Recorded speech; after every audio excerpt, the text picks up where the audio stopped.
Thank you for this interview. Sir, tanungin ko muna po, SND, nung nakaraang linggo po kasi meron kayong statement, nananawagan kayo sa China. In fact, sinabi natin na dapat umalis na sila sa Julian Felipe Reef. As of today, SND, Secretary, ano ang update doon? Meron pa hubang presence? May sightings pa? Nabawasan ba? Umalis na ba sila? Ano po ang latest, sir? JP, mula sa bilang na 220 noong March 27, ay bumaba sa 32 na lang ng mga siguro 3 araw na nakakalipas. So mabuti naman at sumunod sila sa ating pakiusap na tanggalin nila yung kanilang mga barko doon sa Julian Felipe. Oho. Okay. So as of today, ilan na lang po yung natitira, SNV, just to clarify? Wala pa akong natatanggap, GP, na ulat ngayon. Siguro hindi makapagpalipad yung Air Force ng kanilang aeroplano dahil siguro sa panahon. Pero nitong mga darating na araw, makikita natin kung talaga bang pakunti ng pakunti yung mga barko doon o kaya ay dumadami ulit. Po yung if that's the case, syempre nag-aantay tayo ng mas conclusive report from your team, no? Pero if that's the case, ano ho ang panawagan pa rin po ng kalihim ng Secretary of Defense sa China as of today? Patuloy pa rin natin silang patuloy pa rin tayo mananawagan, JP, na kung pwede ay tanggalin nila yung mga barko doon. Siguro pwedeng magkaroon lang ng 1, 2, 3. Wag yung marami dahil naalarma yung mga tao natin. Para lang po sa kaaraman po ng marami, no, ang posisyon po ng DND, ng gobyerno natin, we do not tolerate that. We do not allow them to be there in the first place. Tama po ba, sir?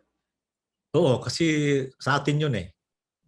Yung ayungin yung Julian Felipe Reef na yon ay part ng Kalayaan Municipality na isang municipality ng Palawan na pinroclaim ni President Marcos noong 1974.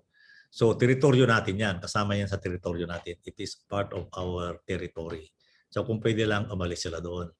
Ngayon, ako naman ay alam natin na disputed yung area. Kaya lang kung nagmamassing na yung kanilang mga barko diyan ay talagang namang nakakaalarma.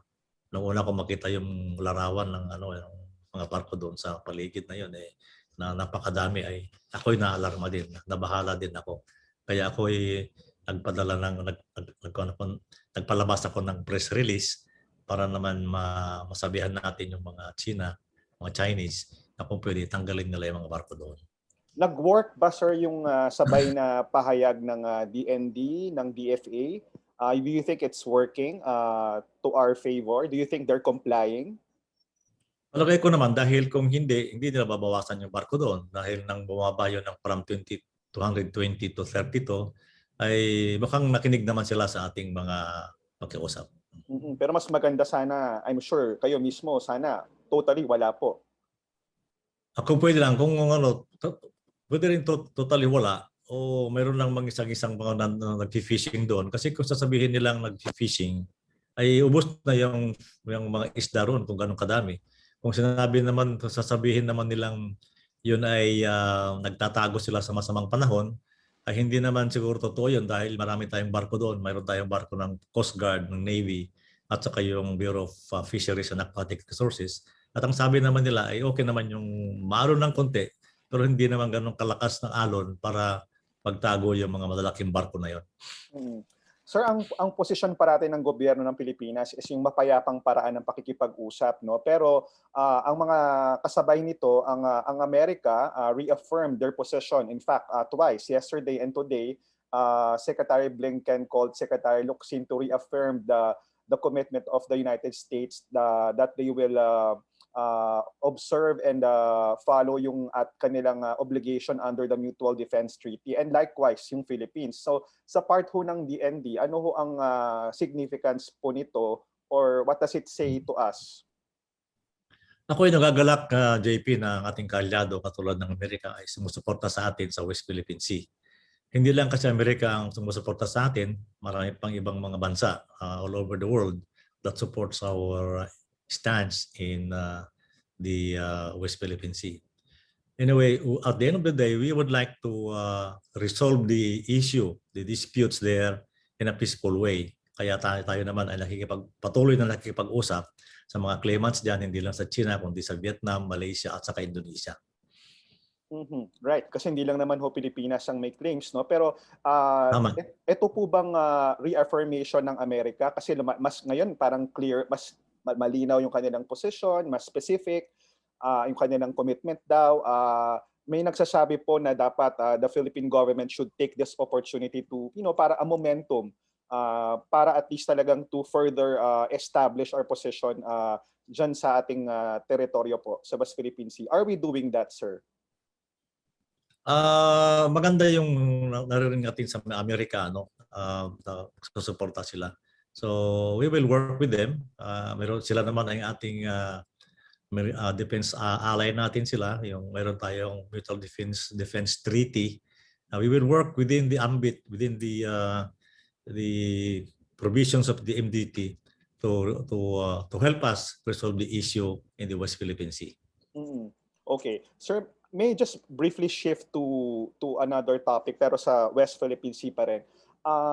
It was reported po na meron hong sasakyang pandagat or fishing boat ng Pilipinas ang naglayag sa West Philippine Sea. Sakay po ang news team ng ABS-CBN and base po sa kanilang salaysay, meron pong dalawang sasakyan ang Philippine Liberation Army ng Navy vessel nila na dineploy at sila daw po ay hinabol, pinaalis at umabot hanggang Palawan yung kanilang pagtingin sa kanila or pagsunod sa kanila. So una po sa lahat, have you had the chance to confirm this, to verify this information, and what is the DND or the Philippine government doing about this? JP, nakita ko rin yung video at nabasa ko rin yung mga write-up doon sa incidenting yan. At ako'y nabahala.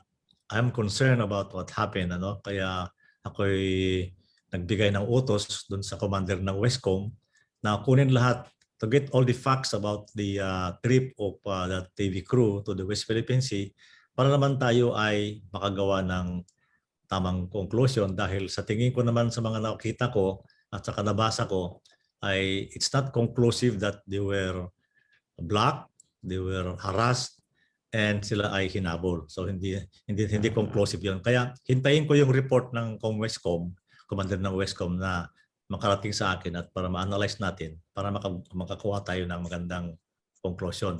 Kung totoo 'yon ay magpiprotesta ulit tayo sa China. Ngayon, ako ay nananawagan sa mga media practitioners natin na kung may balak sila magpunta sa West Philippine Sea ay makipag-coordinate sa amin, lalong-lalo na sa Western Command, para naman sila ay makapaghanda at para sila ay mapangalagaan.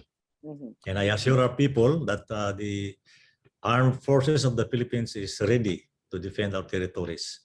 And I appeal to everyone that on the West Philippine Sea issue, we should speak as one. Okay. Of course, Secretary, this is a very complicated situation, and I understand where you're coming from. No? Pero of course, the people and I'm just going to ask this question.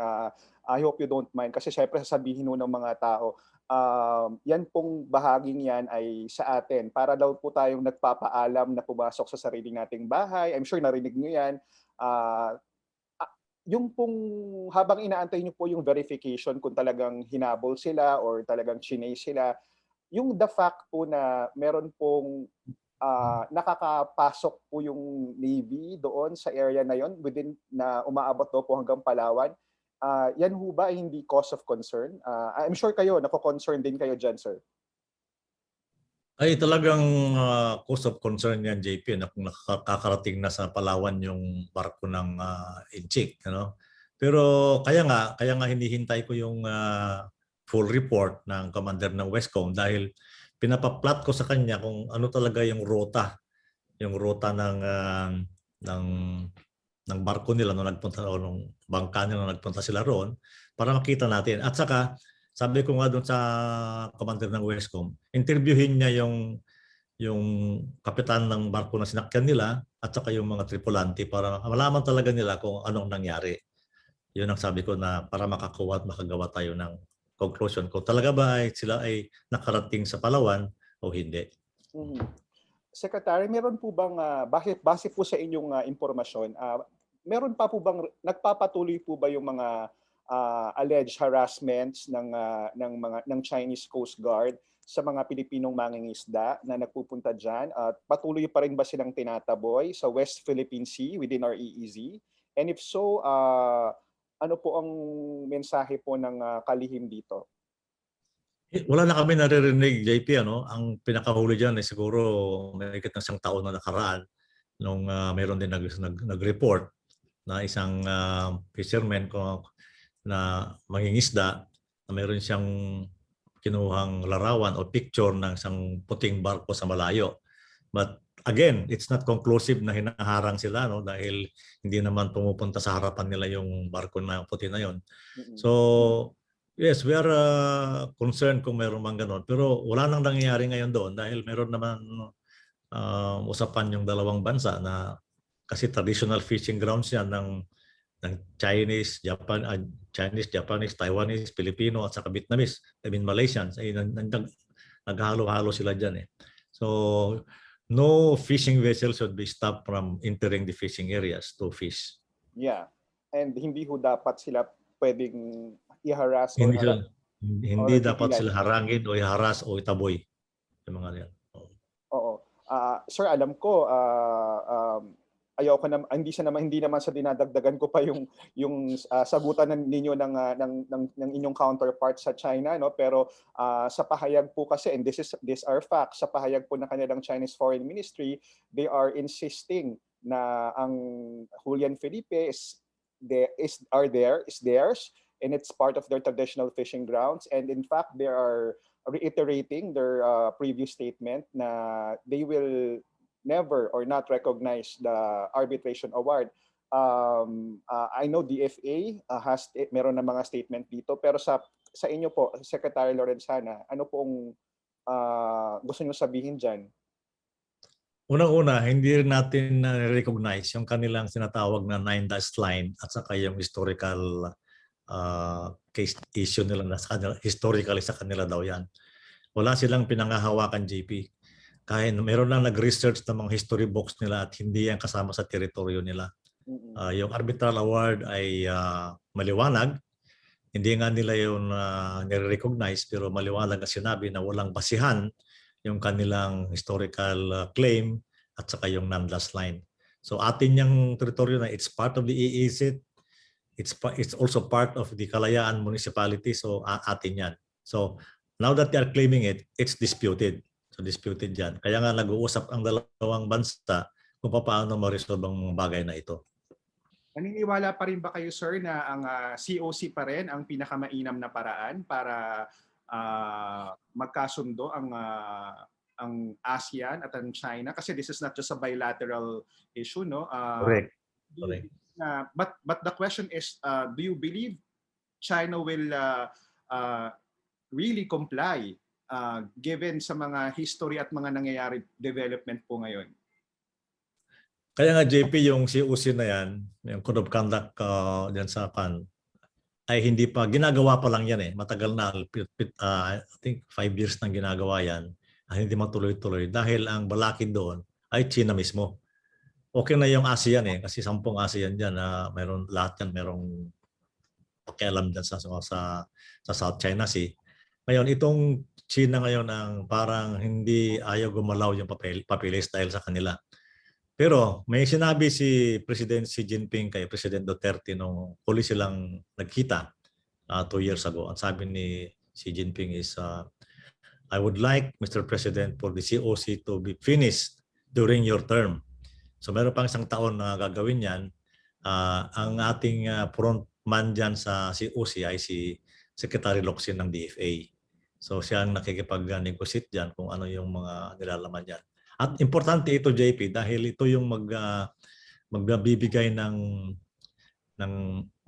pagsiset ng rules kung ano yung conduct dyan sa South China Sea ng lahat ng mga claimants. Kung mayroong mga insidente, how it is resolved, at saka kung ano pa yung mga fishing dyan, kung saan mag-fish siguro, regulate yung fishing kasi nauubos na yung isda riyan.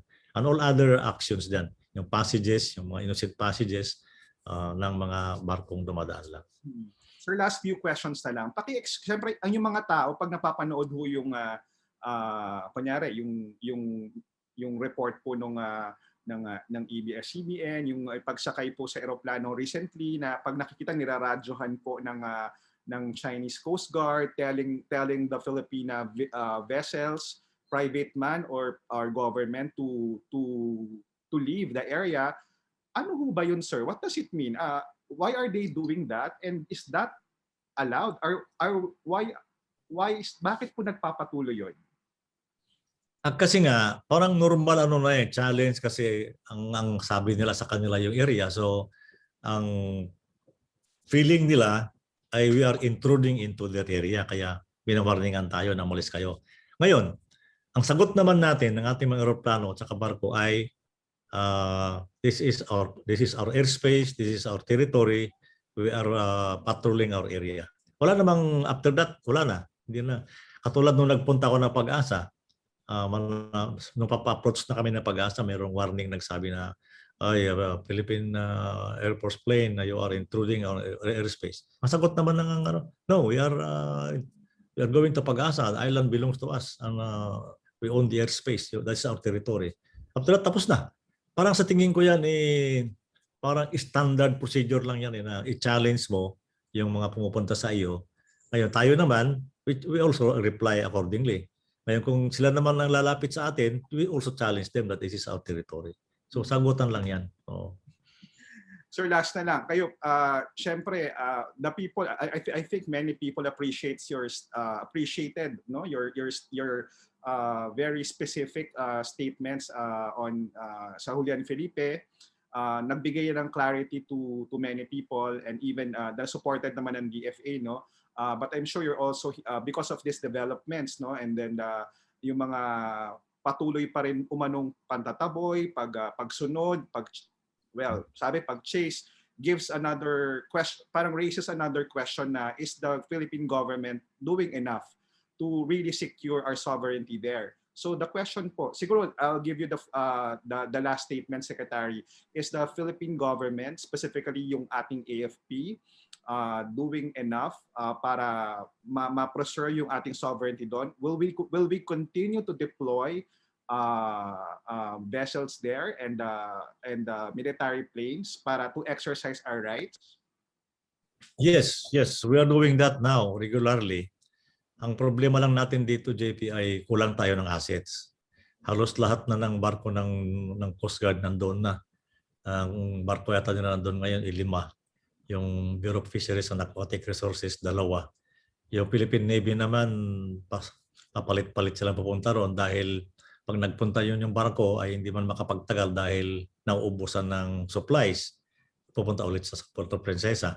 So nga, yung aming plano ay magtayo tayo ng gasoline ng gas depot diyan sa Pag-asa para hindi na sila pupunta muna sa malayo ang Puerto Princesa doon sa mga lugar na yon. So tuloy natin halos lahat ng ating assets ay nandiyan na. Tayo ay desidido na ating mapangalagaan natin yung ating WPS at saka yung ating Kalayaan Municipality. Sir, palaruhin ko lang ho pag ako po ba Pilipinong mangingisda nasa Palawan at gusto kong pumunta, let's say, mangisda sa may Ayungin Shoal, kailangan ko pa ba magpaalam kahit kanino? Hindi na. Mga fishermen, hindi naman kailangan magpaalam dahil yun naman ang talagang tradisyon na lang pinupuntahan eh. Pati itong mga nagpupunta ng Scarborough Shoal, yung panatag tawag natin, panatag shoal na yan, sa Reed Banks, saka hindi na kailangan magpaalam. That is our traditional fishing ground and it belongs to us in the first place. It is within our EEZ and we have the sovereign right to exploit the resources of the area, yung area na yan. Kaya dapat hindi tayo magpaalam, dapat sila nga magpaalam sa atin. Yeah, but if yung kunyari, grupo ho ng a journalist would want to see the situation there, yun po ba ay something na difficult, crucial ba kaya kailangan magpaalam po sa government? For what's the logic behind that? Tulad sa kanila kanina, para mapangalagaan natin sila kung nandoon sila. Katulad nung nangyari doon sa TV ko na nagpunta doon sa may, ang sabi nila, vicinity ng Ayungin. Pero hindi natin alam kung talaga nakarating sila ng Ayungin, ano? Baka sa ibang lugar sila nagpunta. Ngayon, kung alam natin na nandoon sila, pwede natin siguro silang pa-escortan ng ating Coast Guard ship para naman kung mayroong mangyaring ganon na may alleged harassment, mga ganon, ay meron tayo namang pangsangga doon sa kanila at para matulungan sila kung may mangyari sa kanila doon. So, yung mga media pwedeng pumunta doon anytime but please inform us. Hindi naman kailangan magpaalam eh. Inform the armed forces na kayo pupunta doon para alam natin na nandun kayo at para naman yung mga ibang assets natin pwede natin papuntahin doon para sila ay mapangalagaan yung kanilang kaligtasan. It's more of to assist them and to secure. Yes. Not necessary to give permission kasi it's ours nga. Tama po, Secretary. Kasi alam na ng China yung ating barko eh. Alam nila yung Coast Guard natin. Hindi naman nila ginagalaw yun. Alam naman din nila yung ating mga mangingisda. Except for that incident before na mayroong hinaras na pinigilan ko na mangingisda, wala na nangyaring ganon. Yeah. In short, yung ating mga mangingisda, patuloy na pumupunta doon. Lalo na ngayon, magandang panahon, fishing season ngayon eh. Hanggang mga May, June. After that, puro na naman yung dagat.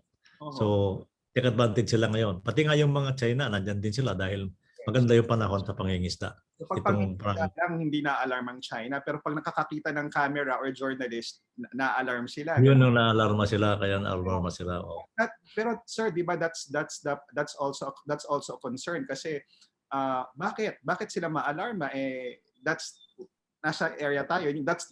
That will always be an argument, no? Sir, no? Yeah. We are in our area. Why should we be alarmed? Why should we be alarmed? We are in our area. We are getting pictures of our area. Kaya ang kon lang ito, JP, kasi dinidispute nila yung ating ownership. Ganun din tayo. They do not recognize our arbitral ruling. Pati nga yung on-clause na signatory din sila, hindi na rin nila ni-recognize. Which is to me is, I don't know kung anong ibig sabihin noon sa China. Pero ang kanilang iginigiit, yung kanilang historical claims at saka yung non-last na mayroon silang non-last line na gano'n, na malaki. Na kung titingnan mo, sinakop na nila ang buong sa South China Sea kasama yung ating West Philippine Sea. Ang territorial sea na lang natin ay 12 nautical miles mula sa ating dalampasigan. Yun ang matitira sa atin. Which hindi naman pwede. Dahil binigyan nga sa atin ng on-clause, which is an agreement among nations. They give us 200 nautical miles as exclusive economic zone, which means that we have exclusive right to exploit that area with its resources, fish, hydrocarbons, and ano pa yung pwede kunin dyan. Right. In any case, lahat tayo maasa to resolve this peacefully, no? Yes. Kasi nandyan na yung kinabukasan natin eh. Yung mga isda riyan, saka yung mga, mga oil at saka gas na dyan. Okay. That is actually a very good source of the future generation, source ng kanilang income at saka pagkain. Sir, kamusta kayo ngayon? Minaramdaman ba kayong symptoms ng COVID-19? JP, nagulat nga ako nung negative, maging positive ako nung Lunes kasi nga tuwing pupunta kami ng Malacanang makipag-meet kay Presidente ay kailangan mag-RT-PCR kami. So for the past, meron na ako siguro mga 55 RT-PCR na negative. Itong Lunes, naging positive ako. So hindi ko alam kung bakit. Ganun pa man, ako'y nagpunta sa Veterans Hospital at kinuha nila ako ng mga CT scan at saka kinuha nila in-analyze nila yung aking dugo. Pero wala naman akong sintomas. I have no symptoms. Mula noon hanggang ngayon, wala pa rin. I feel fine. Kaya nga hindi na ako nagpa-confine, nagpa-quarantine sa ibang lugar. Dito na lang sa bahay. Dito nagkukulong ako dito sa kwarto ko dito sa bahay. Meron akong office na maliit dito. Nagkukulong ako dito para magpagaling. So mula nung Lunes, Lunes Parties, 4 na araw na. So 10 araw na lang matapos na yung aking quarantine. Okay. Look for this. Sana hindi ako magkaroon ng symptoms. Well, we will pray for that. Sana hindi naman kayo nag-false positive, no, Secretary, no? Sana nga eh. Sana. Pero baka siguro mga ilang araw pa ngayon magpapasabulit ako para makita ko kung okay na ako. Hindi. Ang Sinovac daw po pwede na po sa senior. Are you willing to take that? Tingnan natin kasi maganda rin daw yung Sputnik na darating next week eh. Tingnan ko lang muna. Yung AstraZeneca yata mukhang pinagbawal na sa mga seniors yung AstraZeneca. Yes, opo. Bawal na eh.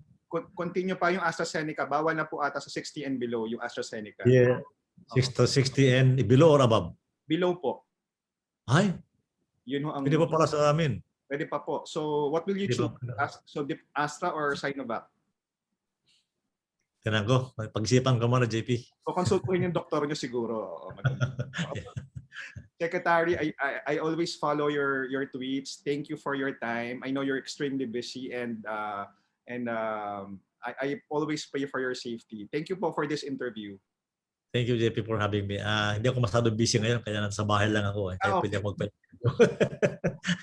work from home ako, work from home. Pangulo po ba may instruction sa inyo tungkol dito sa West Philippine Sea issue?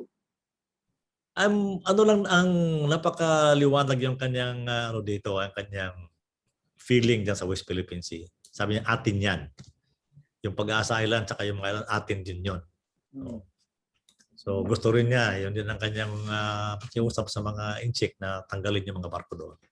Okay. Itong latest na to sa Julian Felipe specific. So, Alam niya yon, alam po ni Presidente yon. He's aware. Alam niya kasi na-briefing namin siya tungkol doon. Okay. Okay, thank you po, sir. Thank you, Secretary. Thank you din, JP. Ingat ka. Likewise po. Thank you, sir.